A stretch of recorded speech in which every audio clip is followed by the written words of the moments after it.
Welcome, everybody. Welcome to the Ed Wood Summit podcast.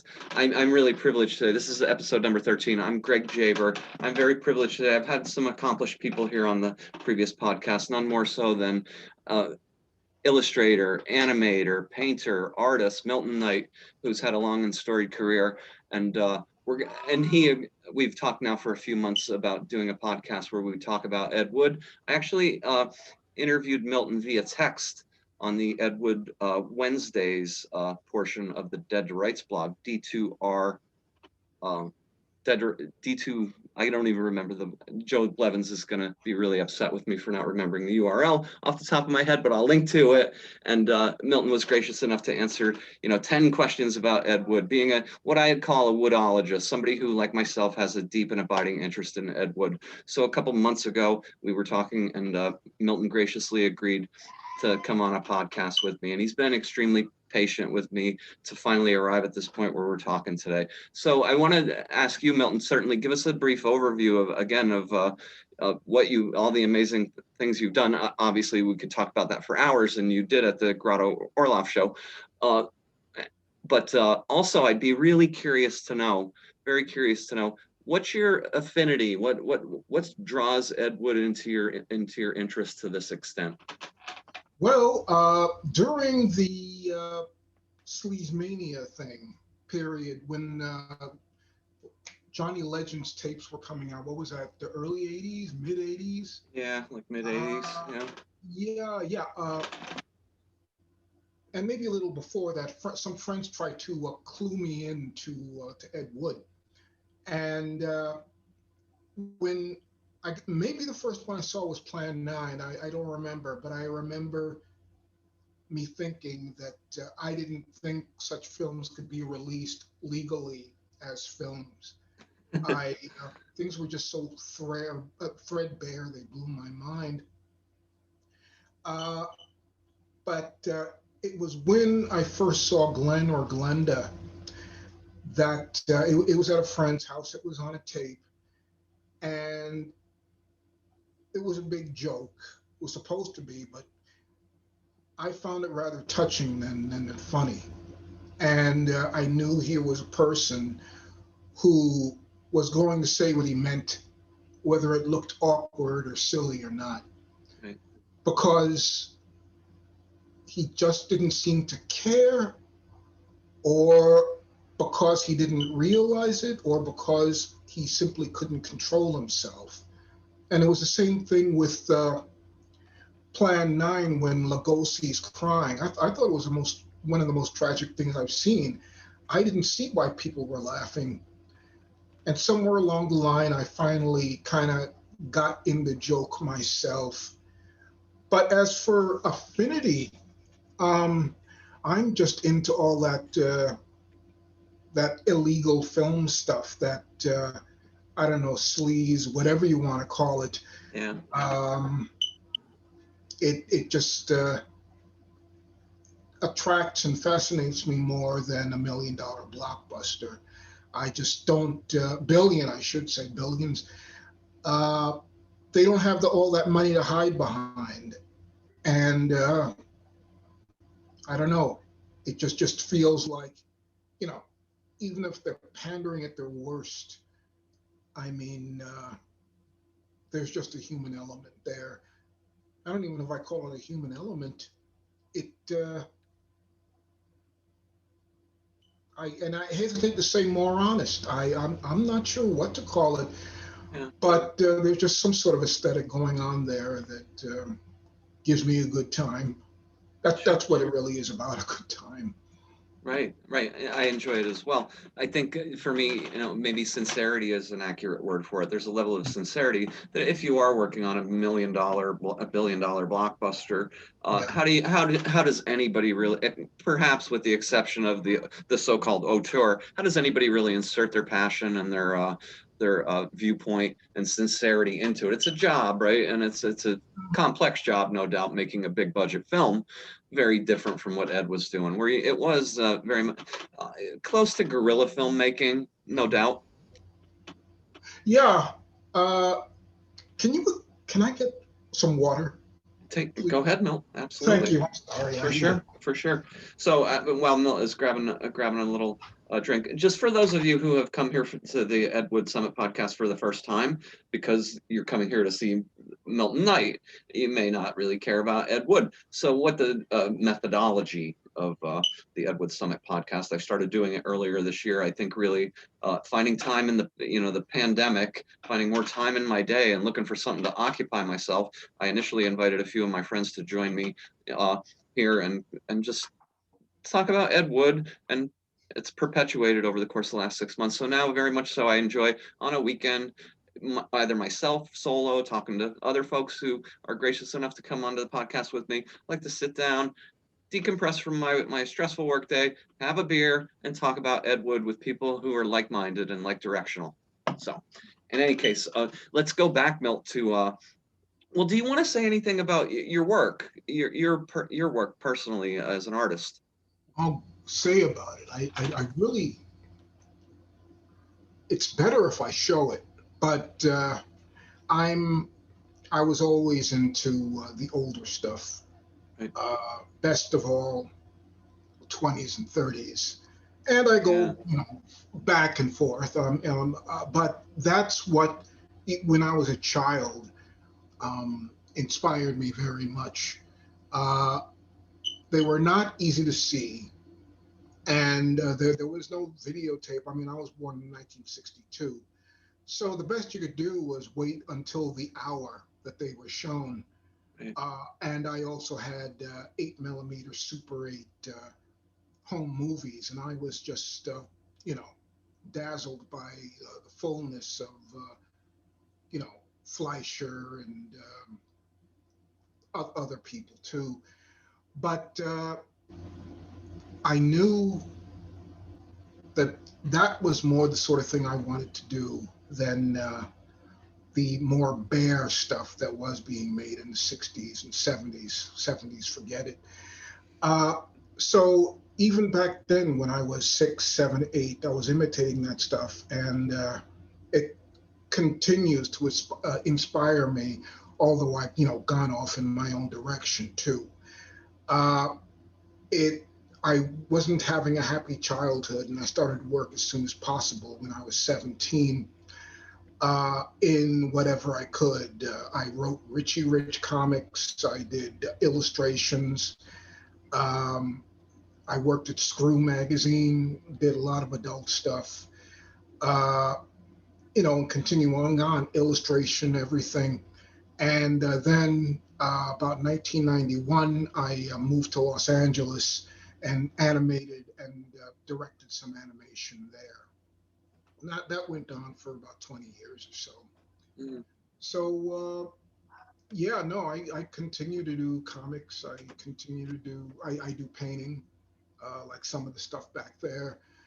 And I just do everything I can, and have always been fascinated by the off-brand kind of old stuff. Stuff that isn't the mainstream. I am very much into foreign animation of the 20s to 50s too, European and Soviet stuff. I just there's a like kind of a thrift store kind of thing going on for me here.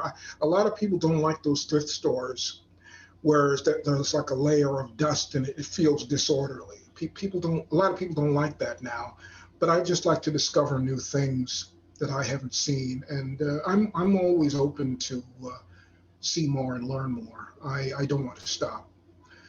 So in a way, Ed Wood's films and the rest of the exploitation films are to me like a thrift store. You just never know what's going to come up.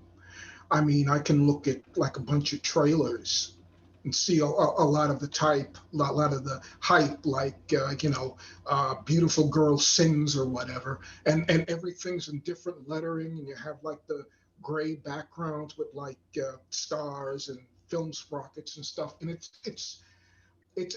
just like discovering stuff in an old store to me, or opening up an old trunk, and I love it. It is fascinating. That's a lot to digest because I didn't know. I'm not surprised, but If you guys see my Opera browser popping pop-up ads, I was trying to shut that off earlier. I think the Zoom won't record it, but if it does, I apologize. But you're talking, yeah, Fleischer's, Grim Natwick, right? Oh yeah. Certainly in your style, I can sense the influence, but you take it to a whole different place and have a very, very unique aesthetic, no doubt. But I can Right. sense the influence. You also, worth mentioning, if anybody remembers, Jim Carrey played the Robotnik character a couple of years ago in the Sonic the Hedgehog film. So, Right. Milt is the one who designed the character design for Robotnik on the original animated series, right back in around 1982. So this would have been pretty early in your career. It wasn't 82, it was 92. Sorry. And no, that's okay.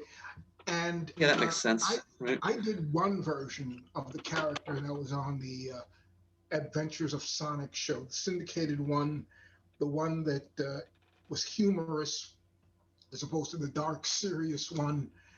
And at that time, it was the less important one since it was not on a network. But since then, it's become the one that everybody remembers and asks me about. Mm-hmm. Cool. So And yeah, I designed and characterized that version of the character. I'm a little bit younger than you, not much. So we grew up in, I think, very much a similar pop culture. But I remember, and you're right, the cartoons of the 20s and 30s. You could see Popeye and Betty Boop still to some degree, not really in syndication when I was a kid growing up. So you would see Popeye perhaps as a late era Fleischer, but it was mostly Looney Tunes, Merry Melodies.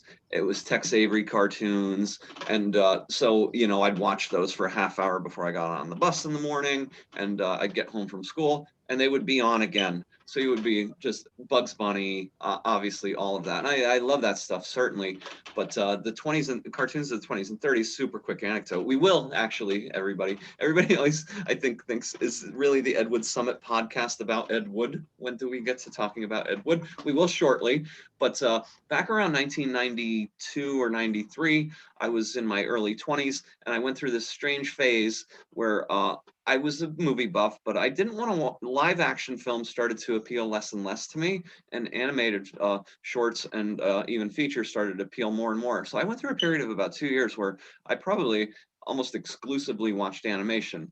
The thought in my head, being a pretentious 20-something who thought he had a half a brain in his head, the thought was, there's more truth in animation, more true depiction of human nature than there is in this live action stuff. And I really not only believed it then, but I still believe it now, but I really sunk myself into it. So I did at that point do exactly what Milt did, really sink my teeth into.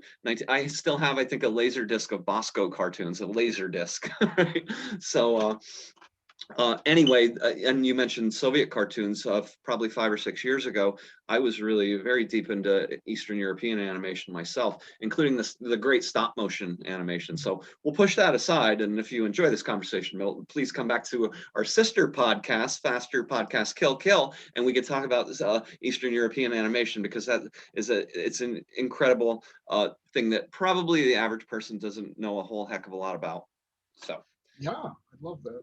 Cool. So let's jump right. You already mentioned Glen or Glenda. Yeah, Glen or Glenda is the film that did it for me as well. I remember actually the moment in time when I was watching it, at what moment, it hit me. I had seen some Ed Wood stuff previously, but I had it in my head. This is the golden turkey sort of stuff, that the pop culture had influenced and biased my thinking. And then this right moment came along at a certain point in my life, and sitting there watching Glen or Glenda, and it just hit me like a ton of bricks. This is absolutely so utterly, completely unique, and so utterly and completely sincere. It plays at some points almost like an experimental film, to my mind. But you, for me, identified one of the actresses in the film, Bibi Baby. Hughes. Yeah, go ahead. Yeah. I looked at IMDb today, and she was credited as Bebe Berto in that.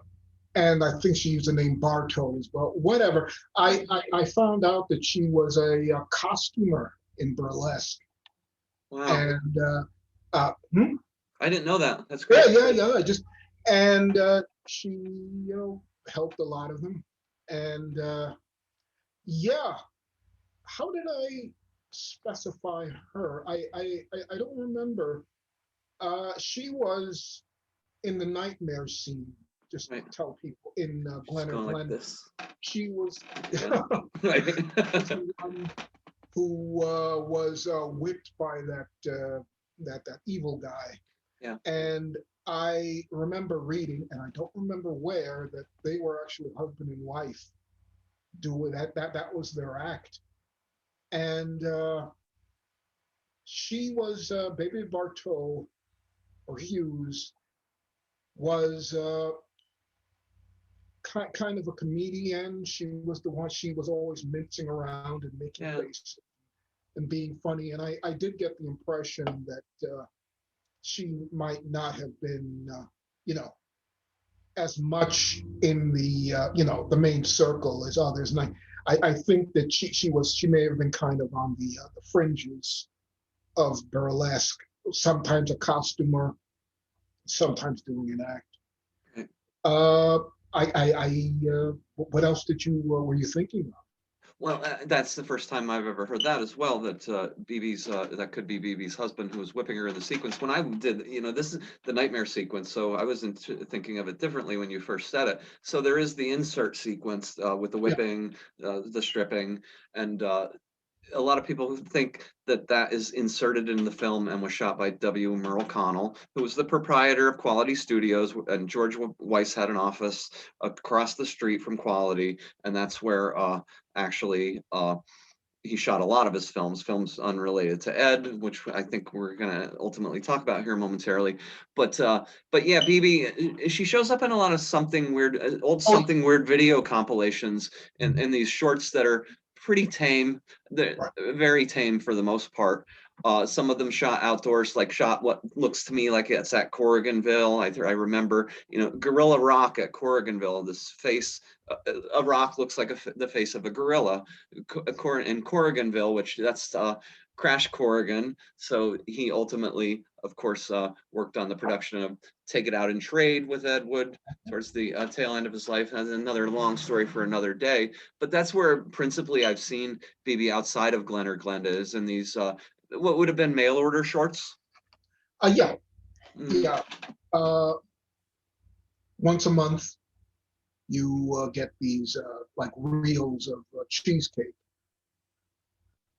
Yeah, yeah. So she was in a lot of those. And what's interesting though is that I thought a lot about, people say, well, this was an insert sequence to spice it up for certain markets. That wasn't Right. really part of the narrative.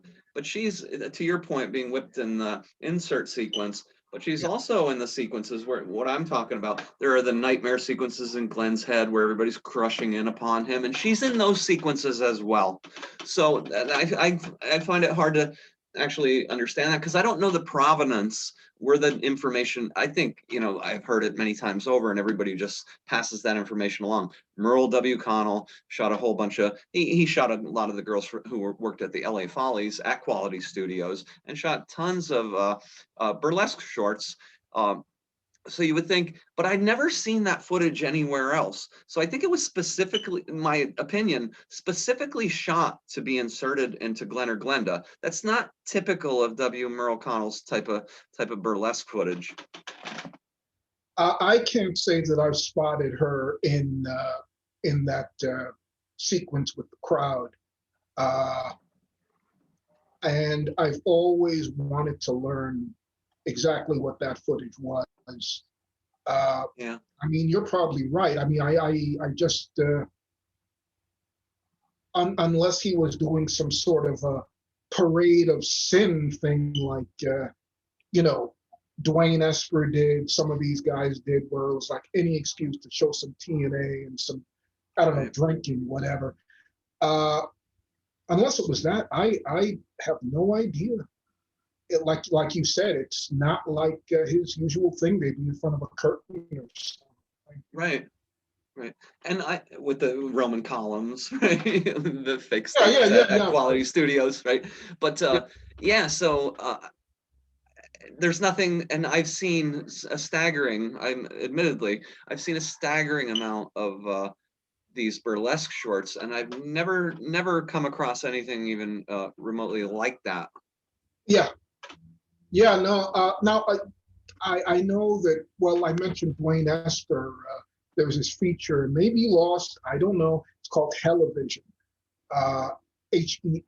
Hell a Vision, and it was footage that he either found or like he used like witchcraft through the ages. He used a film called Hexan, and probably shot some footage of girls and stuff. Yeah. And it was supposed to be about like the devil showing some scenes in the apocalypse and this and that. And if that footage was shot independently, it seems to me like it would be for one of those. Because I just get, I mean, there's this part where, Bibi or Bebe is combing her hair in front of a mirror. And I'm thinking, what the hell could that have been for? I don't know. It ties in with Glen or Glenda. I mean, Right. it's definitely a theme, but like you say, it has nothing to do with the picture. It doesn't look like the picture. I don't know what the story was. Yeah, and it's hard to reconcile it all now, right? I mean, there's Yeah. definitely a lot of stock footage inserted, Mm, a lot of stock footage actually throughout Glen or Glenda, and yeah, it's a fascinating film again that he could jam together all these very disparate pieces of film to create something that does create a narrative whole. It jumps off, obviously. We've got right. Glen's story, and it is in fact called Glen or Glenda, and then at this sort of tail end of it, because it had to pay off the idea of Christine Jorgensen, who was huge in the news at the time, had to pay that off. So then we get the story of Alan, who's going to have actually go through with it and have the sex change operation. Yeah. I don't know. The story is that, well, as you know, the thing was going to be a sex change story, Mm-hmm. and somehow, got turned into this thing about the transvestite and was approved. And I have, heard and read that it wasn't like the movie. That was a good story, but George Weiss was not this big beefy guy who threatened to kill Ed Wood if he ever saw him again. The film was approved and was in release for like 20, 30 years. Right. So obviously he profited. And he and his brother, I forget what his name is, Adrian Weiss, hired Wood later on to write Bride and the Beast. So, I mean, it wasn't a terrible thing for either of them. And where was I? What were you saying? I quite forget. But Glen or Glenda, the experimental nature of it, putting together all these disparate parts. yeah, it was probably short. That was another thing. I mean, if you took that stuff out, it would be what 10, 15 minutes shorter. And Yeah, you're barely at an hour, right? right. Can't call that a feature. They had to do something with it in any case. And also, I mean, like these films did not exist for educational purposes. They were there so you could like get some TNA and some gratification that I really don't get about seeing the birth of a baby and I don't get that at all. I'd rather see a burlesque film, but that's what people did. And so I think that Wood's footage did not gratify that need. His personal stuff didn't, and the sex change stuff was really, really tame. It wasn't scandalous at all, and so you had to give him something to make them feel like, oh well, that was a great one, nudge, nudge. And that footage was what did it. I mean, I can't think of anything else that did that in the picture. Yeah, it was still, to your point, it was still sensationalistic Oh, enough yeah, that it could persist and to continue playing into drive-ins right into the 1970s. yes. So under numerous titles, I Led Two Lives is one of the better known titles. Man, woman. Yeah, maybe we don't even know how many titles it Oh, played under, right? So let's go back to Quality Studios for a moment and talk a little bit more about George Weiss and Merle Connell, but more specifically, the films they made at Quality that we don't have evidence that Ed Wood was involved in, right. but the films that he made, many of them starring Tim Farrell, who stars obviously as Dr. Alton in Glen, or Glen is phenomenal, I think, in it. He stars as a real heavyweight scumbag, right? Umberto Scali. Yeah, right. Uh, well, Glen or Glenda, well, that was like 53. And he started playing him. I think he played Umberto Scali in like 48. That test tube. No. What was that? Devil's Sleep. I think Yeah. his name was Umberto Scali in that. So yeah, he played either these mobsters, usually named like Joe or Umberto, or he played doctors as he did in Glen or Glenda, this very dull person. He had a lot more charisma as a bad guy. Yeah. But yeah, he was in there. I mean, like you know all about him. He was in L.A. Bailiff at the time, and let's see, supposedly it was on Paris After Midnight. He was a straight man in that, and that picture was rated, and which caused him, embarrassment. But they didn't kick him off the force. I mean, he was thrown out later when they found out he was ill using his Right. actions. Right, by this is you're talking about the early 70s at Yeah, that point, and you had to run for these were public offices that he was running for at the time, and so yeah, huge scandal. Tim Farrell, a great story for another day, but yeah, Test Tube Babies, Devil's Sleep, and then we get into the Umberto Scali. I think is kind of most like a trilogy, right? yeah, And so they're all the good thing to note for you Ed Wood fans out there is these are mostly entirely shot at Quality Studios, the same place where some scenes in Glen or Glenda were shot, even scenes later from Plan 9 from Outer Space. Uh, presumably, presumably there's scenes shot in Bride of the Monster. I think maybe Ted Allen's studio, but Ed was very closely aligned, obviously, with Quality. And matter of fact, and this is again a much richer story for another day, Milt. But a friend of mine who's a real location junkie around that area told me that and sent me some pics of it actually from back in the early 70s. The storefront where Glenda finally walks into the street. That's literally right across the street from Quality, and George oh, Weiss's office is on the opposite side of the street. wow. Yeah. Well, how did he do that? How did he spot it?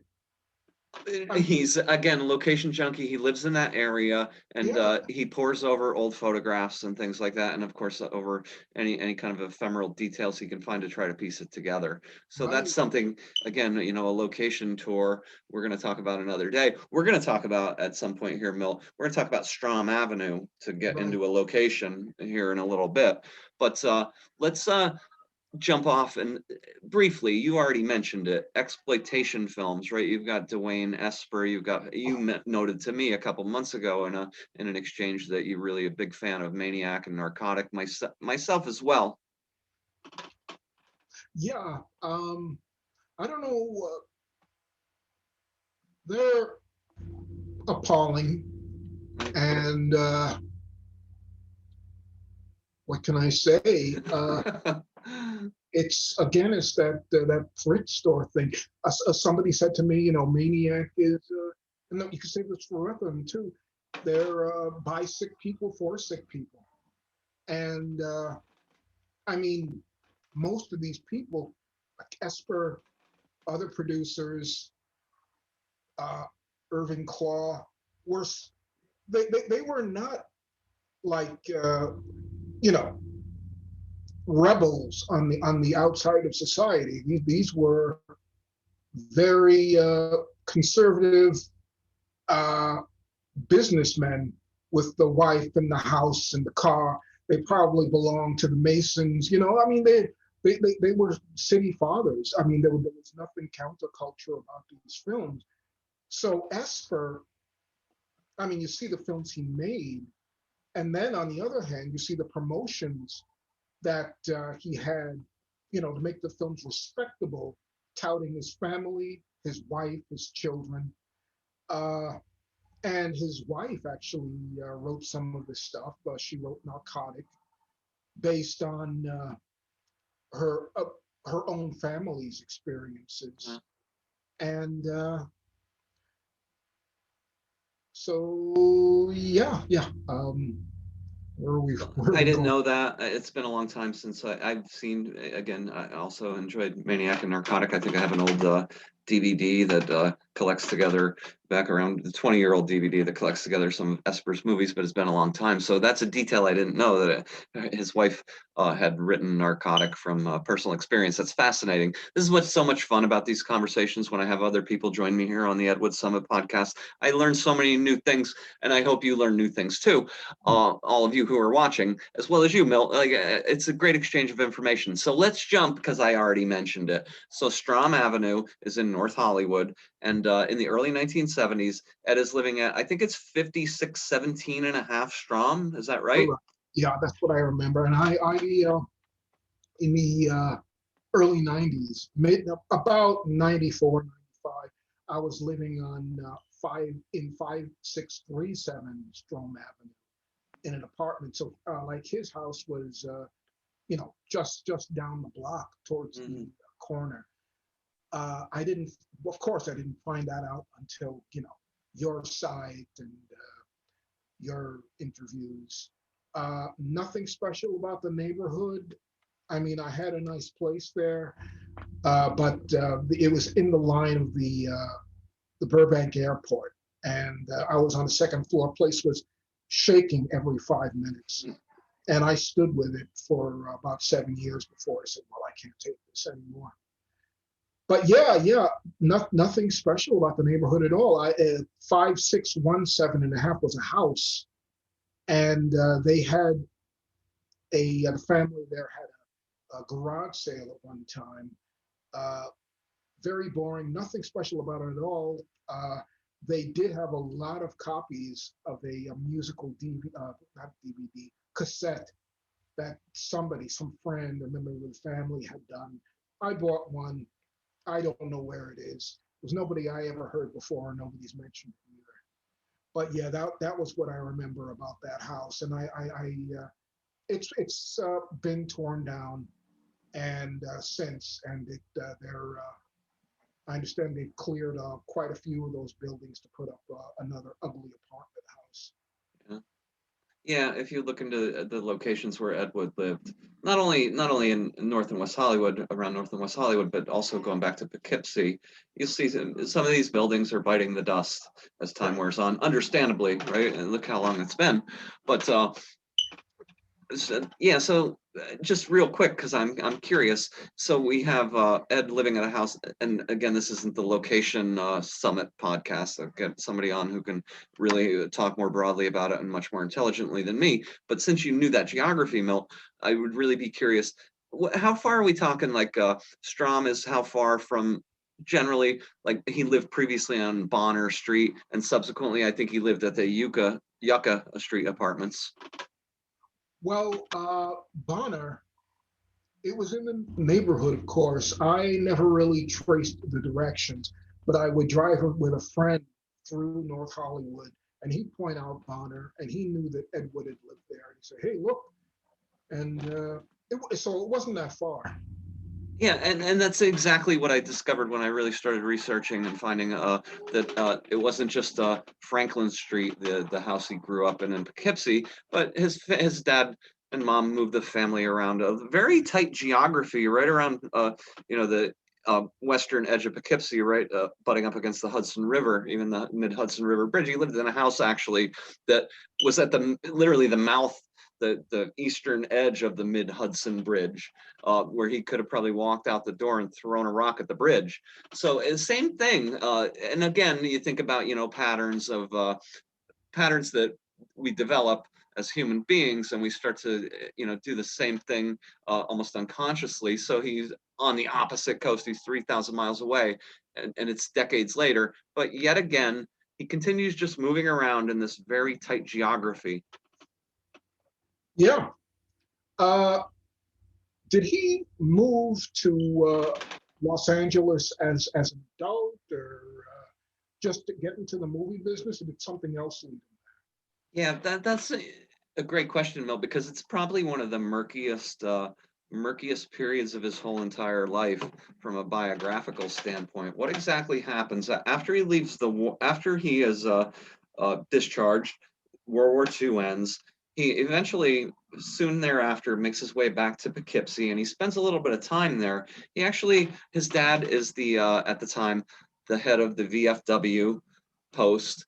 He was in World War I, his dad, Edward Wood Sr., not surprisingly. So he became actually the chaplain of the veteran of the Foreign Affairs Office for a brief time, which I find absolutely fascinating. For a very brief time, we're talking about 1946, 47. He hosted a show, Rhinebeck, out in Rhinebeck, which is the country outside to the east of Poughkeepsie, northeast of Poughkeepsie. And the VFW hall was out actually in that direction as well, on the edge of the city. The Veteran of Foreign Affairs Office was downtown, though, very much again within the geography where he grew up. But he's briefly a chaplain there, and he emceed the New Year's show at the Dell. I think it was called the Dells, probably a big ballroom type of place where you go and you pay a flat fee to have dinner, and there's dancers and there's dancing and variety shows. And he hosted it, the New Year's Eve show. At some point thereafter, he does make his way to Hollywood by 1948. But there's a big gap. There's a gap in 1947, and there's all kinds of weird speculation that you can read about. Was he in Philly? Was he at Kearney with the circus, traveling circus? Did he go to Washington D.C.? Did he study with the Marcia Graham dance troupe, et cetera, et cetera? And all that is extremely hard to document. Mm-hmm. Yeah. It's interesting that one of his wives' girlfriends couldn't fill you in on that.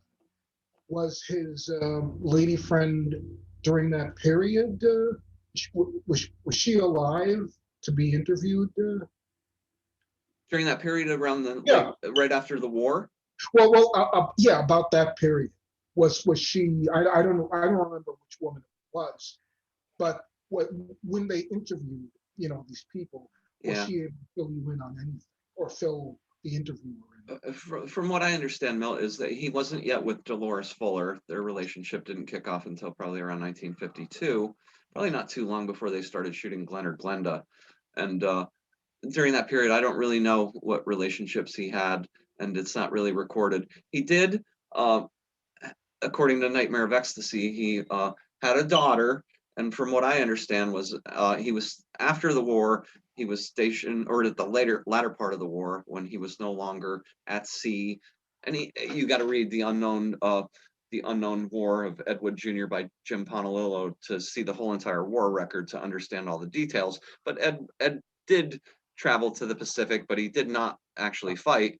But he did come back, and then he worked at an office clerk job, and that's where his first novella, or maybe his first novella, there's actually one that he claims to have written earlier, but his first novella, The Casual Company, comes from. And The Casual Company is about the latter part of his time in World War II when he's a serviceman. But at the latter part of that time frame, he gets a lady pregnant and has a daughter. That I won't get into the details of, because people have told me things that asked me to keep it confidential. But in The Nightmare of Ecstasy, you can read a little, in Rudolph Gray's Great Nightmare of Ecstasy, you can read a little bit more about Ed Wood's daughter. He did take her to be his daughter, and she, to this day, she is alive, says that was my father, even though they had very little contact throughout the remainder of his adult life. Yeah. So you're asking me really interesting questions. This is about you. This isn't about me, Milt. I want to hear what you have to say. So I just want to know, was The Casual Company a comedy or a drama? A comedy, a very weak comedy, very, very weak comedy. It's not very funny. But the Just like novella every survives. other time he tried to do comedy. Yeah, there is a He wasn't a funny guy. no, there's a script, of course, because it was staged often, The Casual Company. The script has never turned up as far as I know, but we do have the novella, the novelized version of it, which is, yeah, not real funny. Someday we'll get to it, hopefully here at the podcast or at Edward Wednesdays, but it's not exactly at the top of my list. What is fascinating about it, the most fascinating thing to me, is as early as 1946, 47, around the time he probably wrote this, he already has Angora is present in the Casual Company Oh, novella. So really? the obsession's there, and it always was. Mm-hmm. Mm-hmm. Wow. Yeah, I was thinking just now about this. He was about the most humorless guy. I mean, his any amount of comedy in his films is not intentional. I remember that thing he did, that Western about the insurance investigator for television, a half hour. The He tried, Crossword Avenger. yeah, that's it. Mhm. He had Harvey B. Dunn, uh, the guy with the bird, I, in Bride of the Monster. In this Crossroad Avenger, Ed had him playing a grizzled old prospect. And Wood tried to make it funny, but it just came across as extremely strange. Right. I think that's one of the reasons for why Ed Wood is Ed Wood. He he didn't know how goofy he was being. Right. He didn't really. He honestly did not know this was not self-parody. I don't see him as having a sense of humor. And when he would try to get funny in his novels, no, it just didn't work. So his lack of self-awareness is part of it. I like that viewpoint very much. Yeah, and I've never actually really thought too much about that, but you're right. It's we laugh at things that he didn't intend to be funny. Right. I try really hard to, separate myself again from that Uh, golden turkey sort of notion, worst filmmaker of all time. But inevitably, it's okay, folks. You can laugh. You can laugh when Ed didn't intend you to laugh. If you're reading something by Ed, if you're watching something that he worked on or wrote the screenplay, it's okay to let yourself laugh. But the part I'm probably most sensitive to is this derisive view of him that comes kind of hand in hand with the worst filmmaker of all time. yeah, no, for one thing, he was not. I mean, it's Right. easy to see this stuff. Yeah, I mean, even up to today, you see stuff that, makes you vomit. Ed Wood did not do that for me. Ed Wood did not bore me. And that to me is the worst sin of all. And you see the other exploitation and even the sci-fi films. I mean, a lot of them I see from the 50s, they aren't much better. Plan 9 its effects are not a hell of a lot worse than I'm having a hard time coming up with pictures.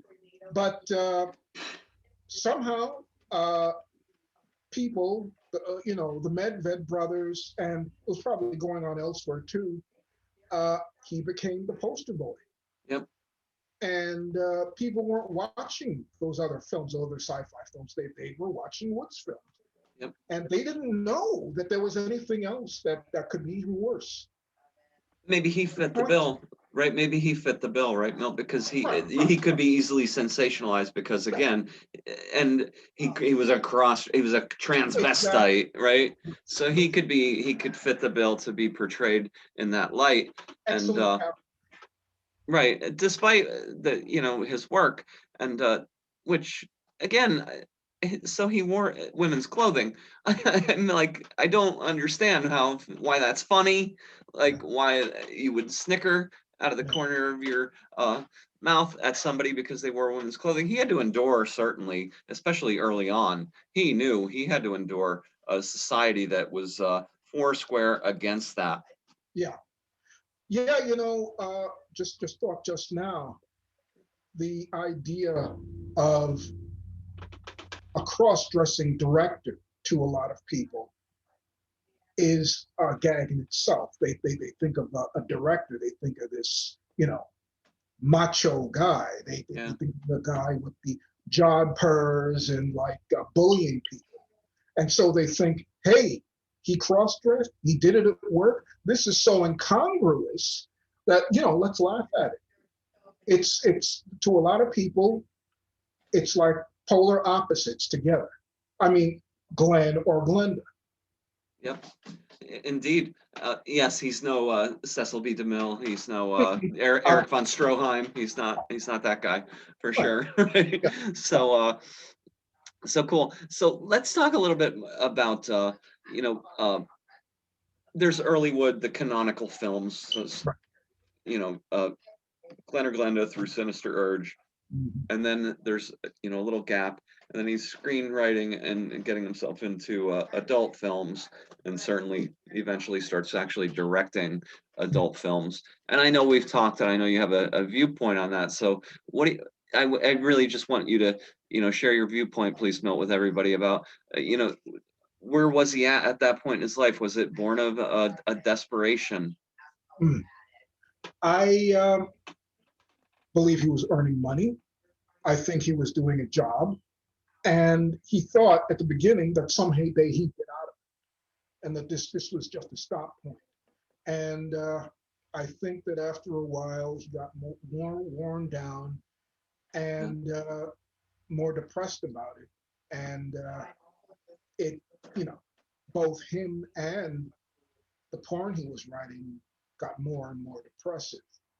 I mean, even from Killer and Drag to something a few years later, there's a big jump to grimness, in my opinion. A lot more concentration on filth and degradation. Right.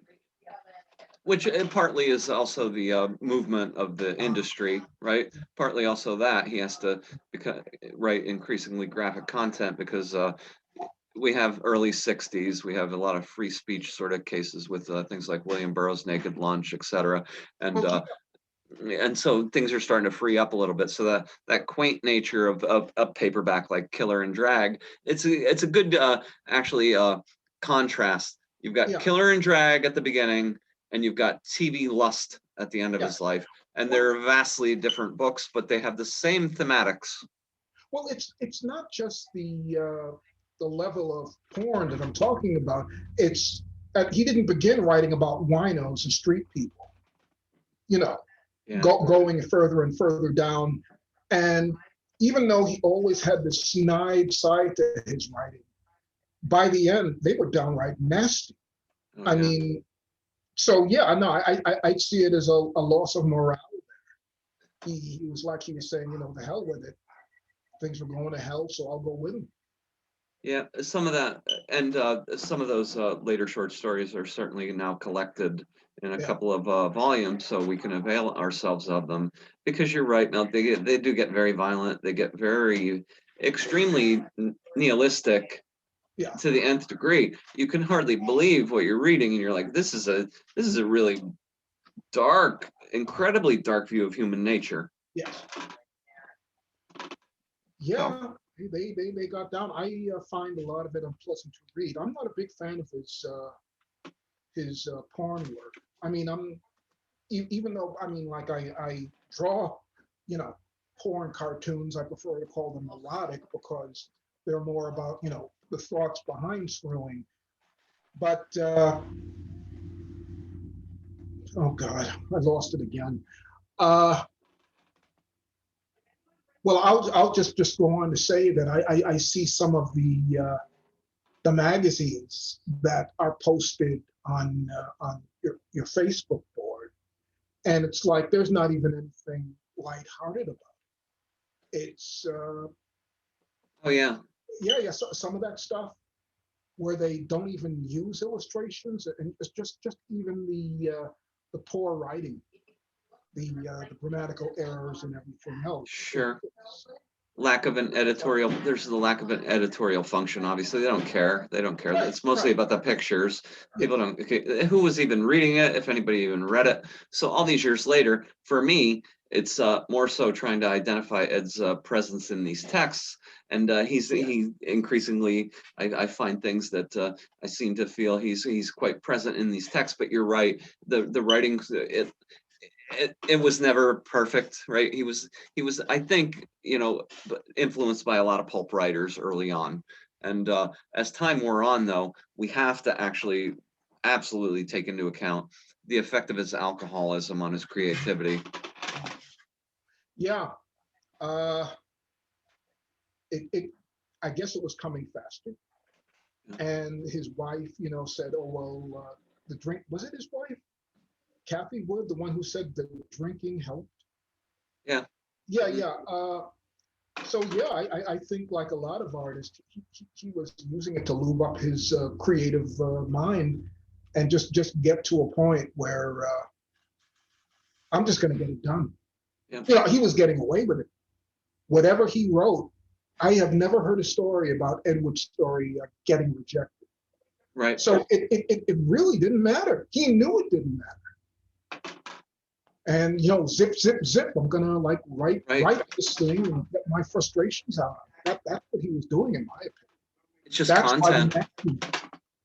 Yeah, it's just content, right? It was there's a sort of hungry beast in these adult publishers who just needs more textual content. Again, could care less about the quality of it for the most part. I think that's, again, I won't get off onto another huge tangent, but let's turn a corner a little bit, Milt, because we talked momentarily, kind of alluded to the Tim Burton film, and it's one thing. All these years now, I've been writing articles at Ed Wood Wednesdays, and I've talked to a lot of really wonderful people who, like me, have a very deep and abiding interest in Ed Wood. And one thing I've never actually talked to anybody about, and I thought about it this afternoon, and thinking about our conversation, I thought about, what about Ed, the Tim Burton film? I'm now all of a sudden I'm thinking, what's your take on it? I wish people wouldn't take it for a reference point, which is what a lot of people do. What a lot of people are doing.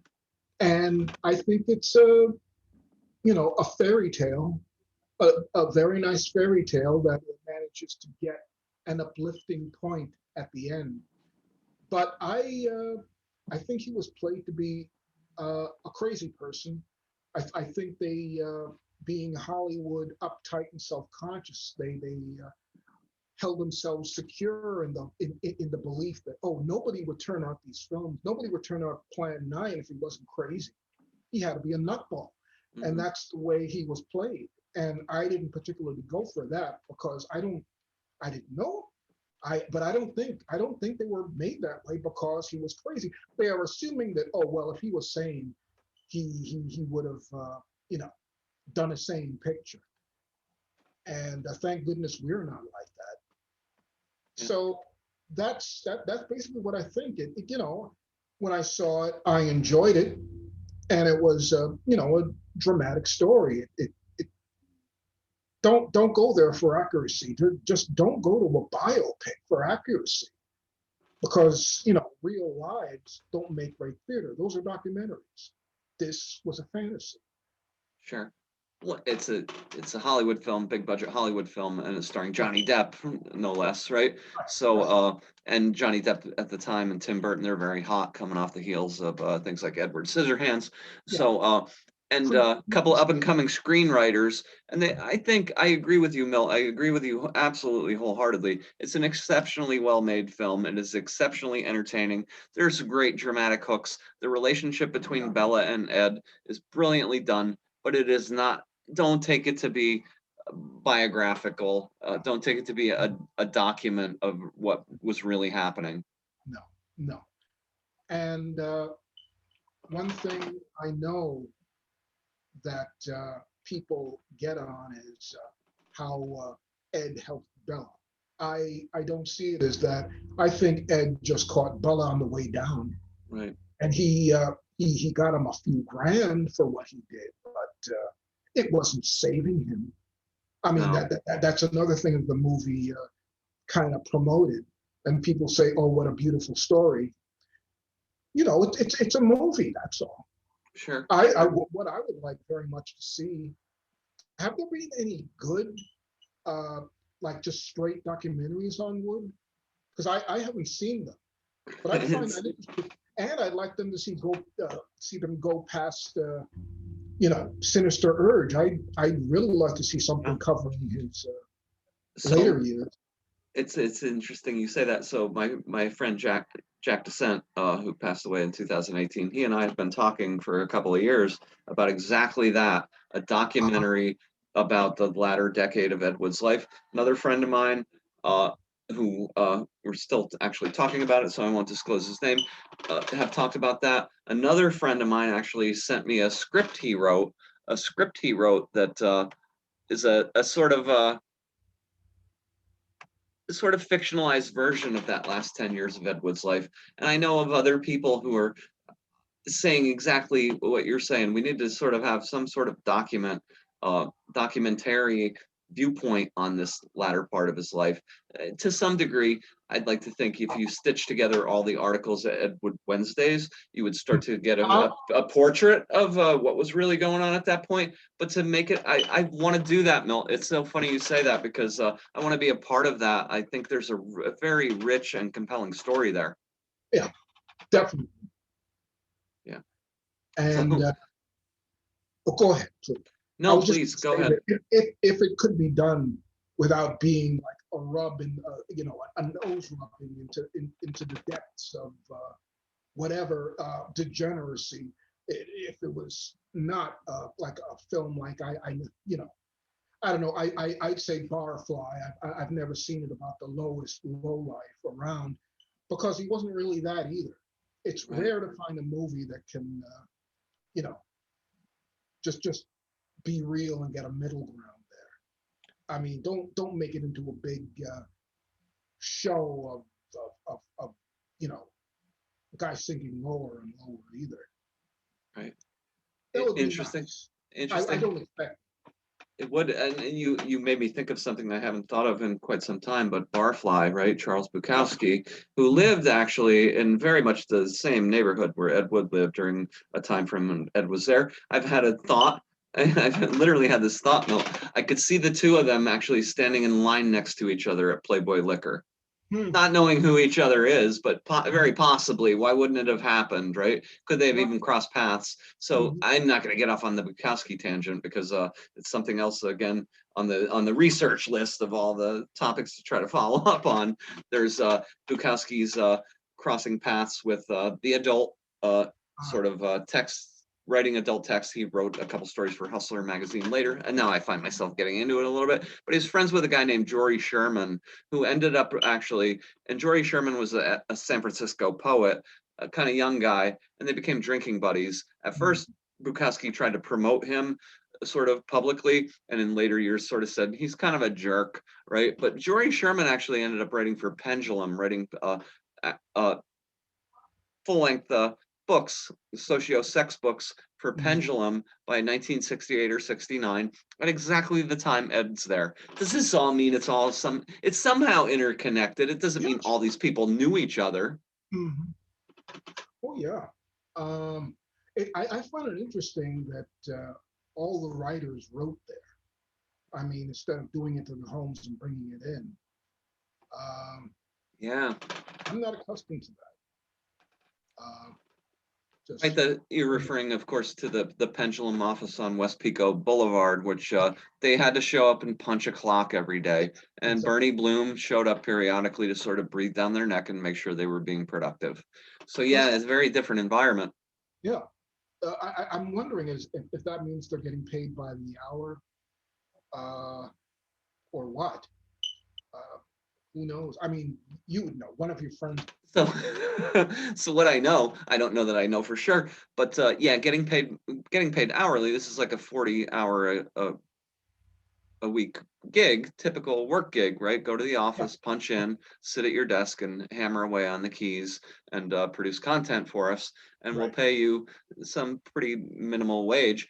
In 1977, 78, we have seen, and you can look them up on Ed Wood Wednesdays, the actual images of Ed's time cards, Oh, his time cards, his payroll time cards from the last 5 or so months of his life, 6 or so months of his life.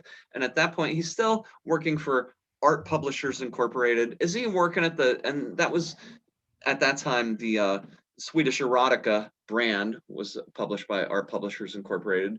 I don't know that he's still working out of the West Pico office at that point, because that's, no. earlier Pendulum offices or early 70s, but he's still working for Bernie/Noel Bloom, and he's getting paid $5.50 an hour in 1977, 78, which isn't really that bad, right? The first job I ever had when I got out of college, I worked for my parents a little while. They had a little mom and pop shop. So once I finally got a gig that was paying me hourly, it was like $7.75 in about 1998.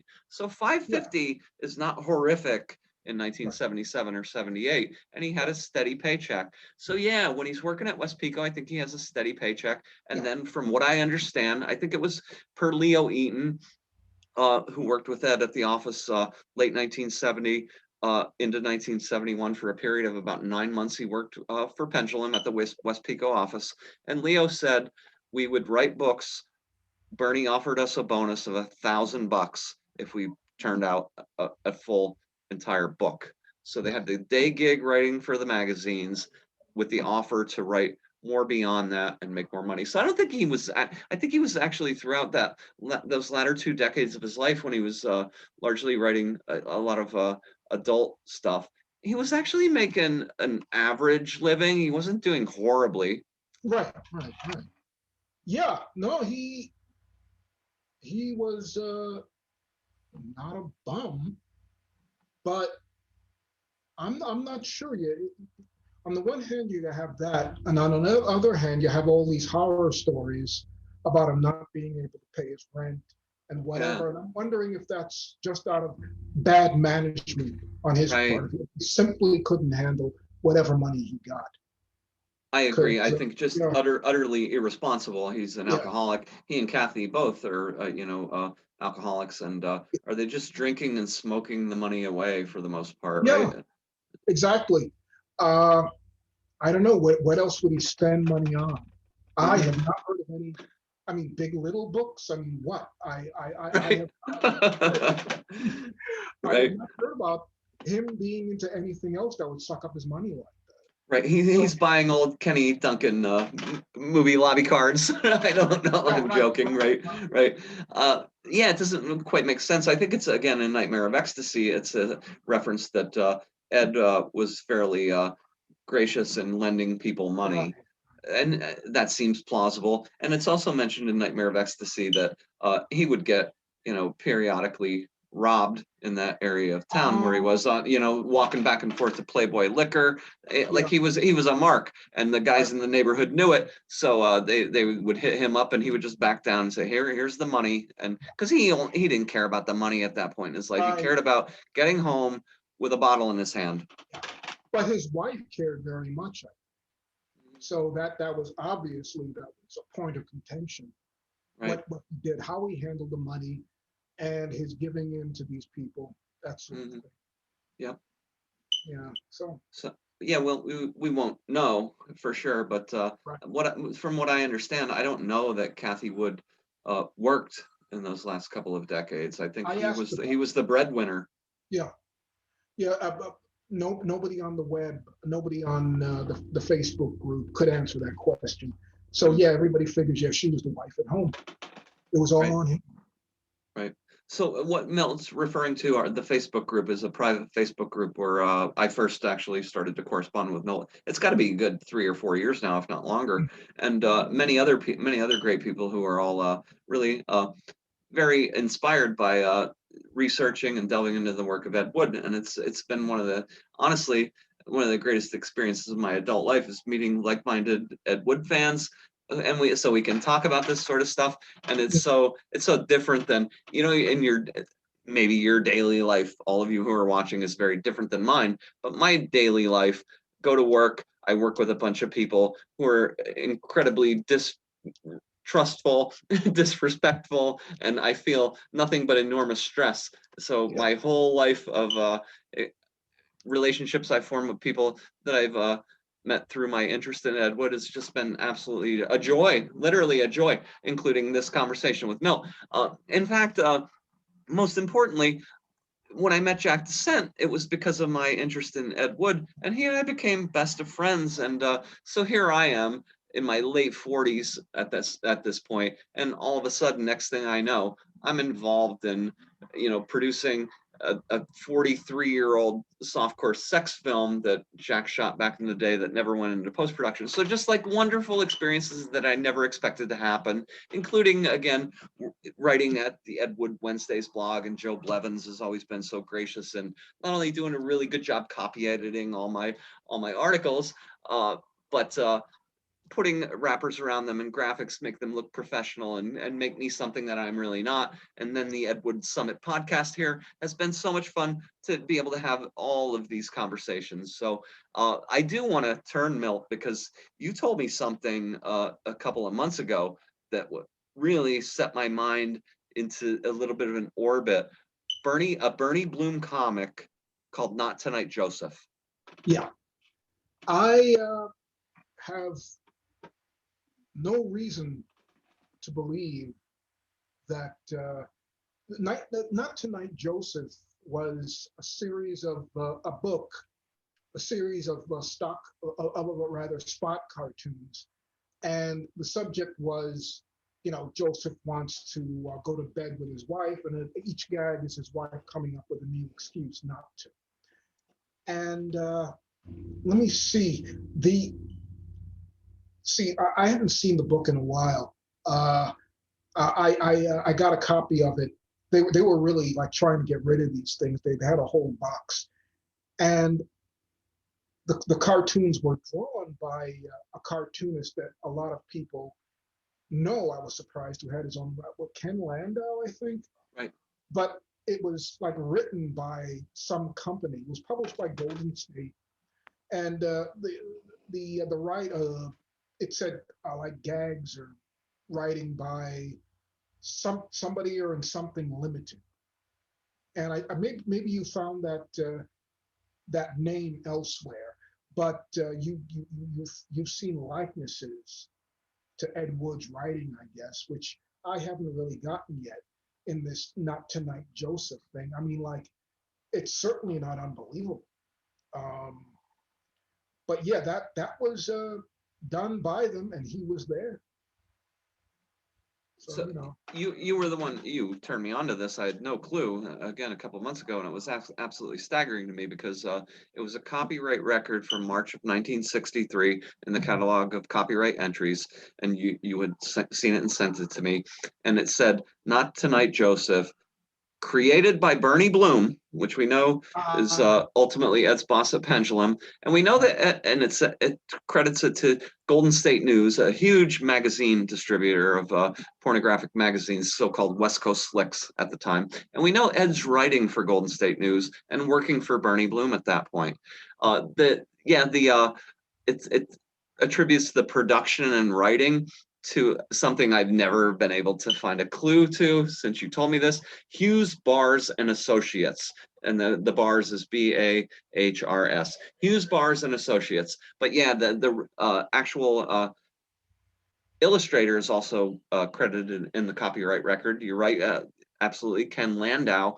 And Ken Landau had a very interesting career starting in 1941 and not almost for a full half century, ending in 1988. And in the interim, he wrote a lot of comics, but at points along the way, things you'll immediately recognize. He animated for the Jetsons, he animated for Scooby-Doo, and he finished out his career animating for the Smurfs. So what I suggested to Milt when he told me about this, I said, look, it's really odd.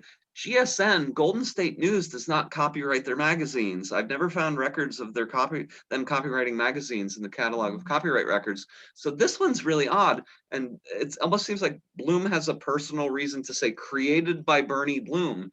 Right. But if he is very soon going to, take Ed Wood under his wing and start up Pendulum Publishing, could Ed be Hughes, Bars, and Associates? I'm just asking the question. I don't know that. But the more I thought about it, Milt sent me a scans of a couple of pages that he found. And the theme, well, it's two things, right? And you told me this, Milt, the Napoleon thing, which I'll let you talk about since you told it to me. The other thing I'll mention first is that it's a very typical, it's really the same story as Necromania. It's the right? It's the frigid wife, the guy, not tonight. Well, it is that, right? Not tonight, Joseph, meaning, he wants some and she's not giving him any. And that's a very common theme. And it goes back and forth between the genders, but through a ton of Ed's texts.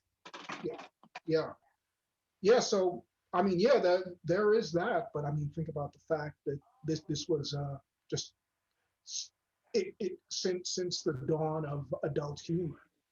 That was, in fact, I'm thinking, right, I can't help thinking of Not Tonight, Henry, that nudie comedy from 1961. It was the same thing. Right. Guy can't, screw with his wife, so he goes out and has fantasies through history. And so the frustrated husband, of course, the audience is going to relate to it.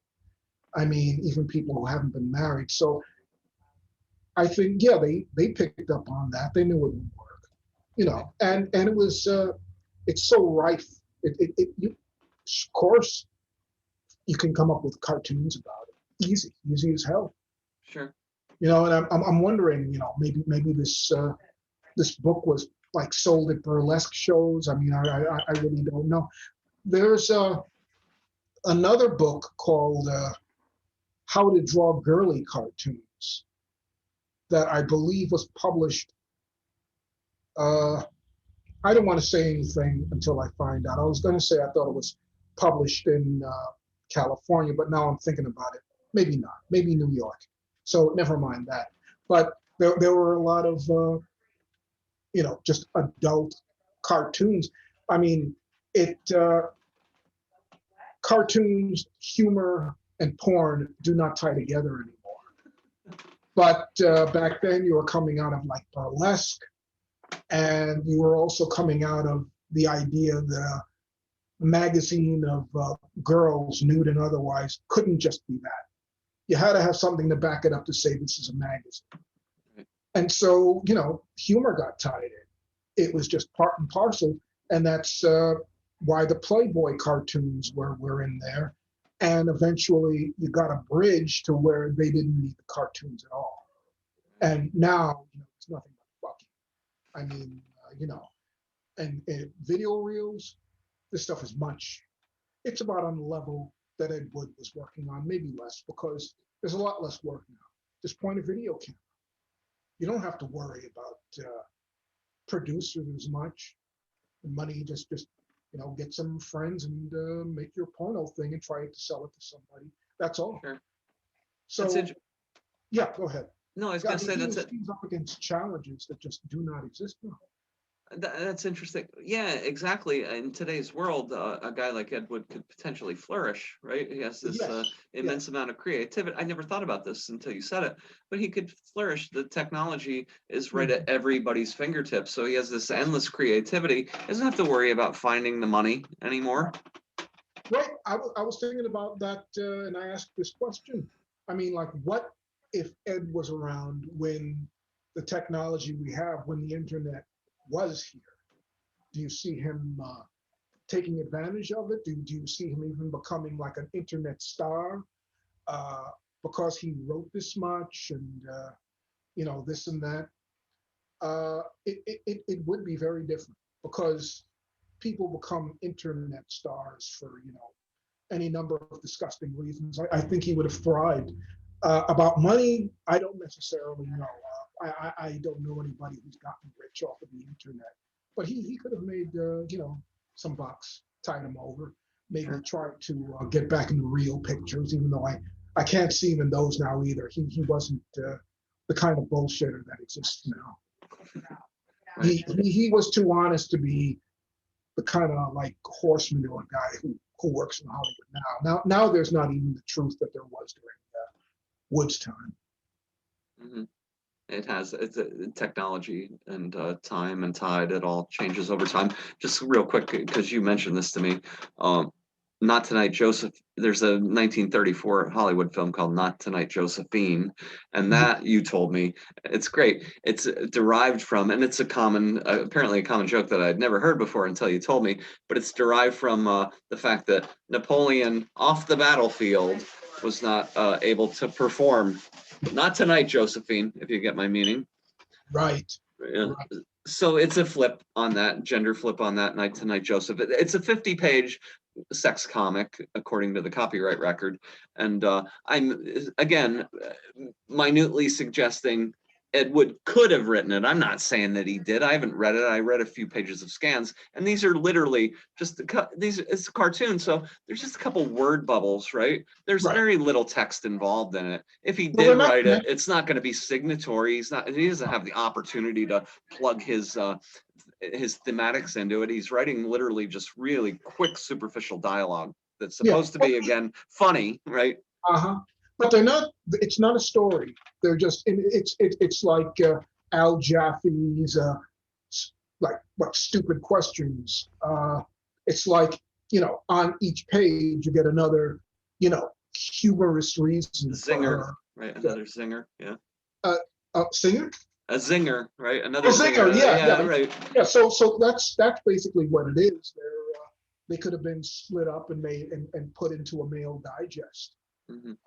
They're individual like little gags that happen to use, balloons instead of captions. Right.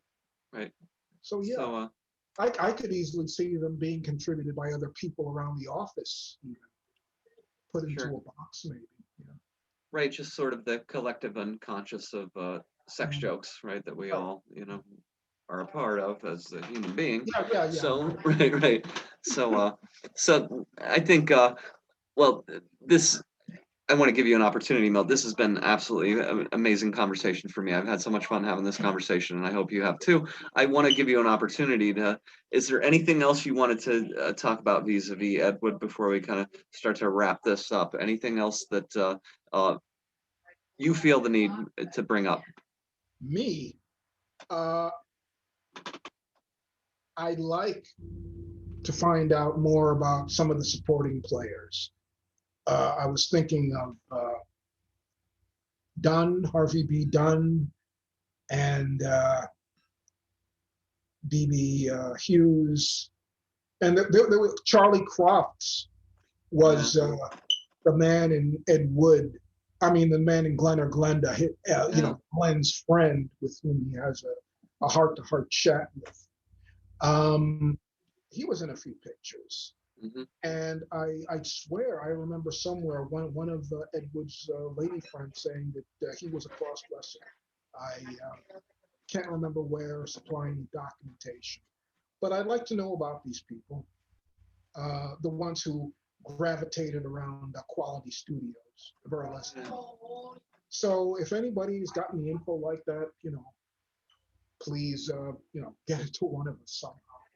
Right. It's a really interesting little world. It is. Drop it in the comments here on the YouTube video, or again, we'll also I'll link to the YouTube this video, this podcast at Ed Wood Wednesdays this week, and you can certainly avail yourself of a lot of information at Ed Wood Wednesday at Joe Blevins' great Dead to Rights blog. But you can also see a lot of articles, to Milt's point, about a lot of the sort of peripheral characters who worked around Ed Wood, many peripheral characters. But I agree, Milt, and I've done it. I've done the research, and it's just one of those articles that's on the to-do list. But Charlie Crofts, really fascinating guy. I don't know a lot of biographical details, but I do know and have indexed. He's in a ton of burlesque shorts. right. And he's a funny guy. He's superb, actually, I think, in Glen or Glenda. So it's utterly and completely believable. He's Yeah. able to elicit that sympathy towards Glen in the Right, kitchen yeah. scene that he would himself be a cross-dresser. It's totally believable. Yes, yes. I personally, that's my favorite Ed Wood scene. That whole talking at the kitchen table. I think it's the most honest thing he did without, being, un unintendedly ironic. I just really like that scene, and I think it's too bad that Wood was tied up into making films that made money, genre films, horror or Western, whatever, and there was really no place in what he was doing for human drama. That his sexploitation films to me come across about as close as he got that sort of thing, and those are my favorites of his pictures. Violent Years and Sinister Urge, and I can't remember anymore, but yeah, to me that moment outdoes in interest, the horror stuff. Tor Johnson, I love that stuff. Sure. I'm glad you actually, I know that you're a big aficionado, as am I, of the Violent Years, right? The Violent Years. It's very transgressive for its time. Mm-hmm. Yeah, well, I mean, like definitely Wood was into that. He had a male rape fantasy, and he did it there. He continued to do it in his writings. And of course, this has been said before, all the girls' names being male names like Paula with a vowel at the end. So, yeah, that was him. That was him. For sure. And also the fact that all of these crimes that the girls commit are totally fabricated. I mean, like what? The mixed pajama party, the the women like kidnapping guys in the park and raping them, robbing gas stations with masks, and nobody knows they're guys. I mean, it's all out of fantasy land, and most of those that crime and degradation stuff in the quality pictures was just contrived and fake. It was you never believe that Umberto Scali's like dens are really evil. And you get a lot of shots of him drinking with his buddies and having laughs. So it was an excuse really. It was a theater to show like people doing heavy petting and drinking and just some TNA. Really, these things are so socially unaware that it's unbelievable. It's the coats, the leather jackets the gang wears in Violent Years are absolutely astoundingly beautiful. And there's actually an article you can look up on Ed Wood Wednesdays and read about the designer, the person who actually designed those jackets. So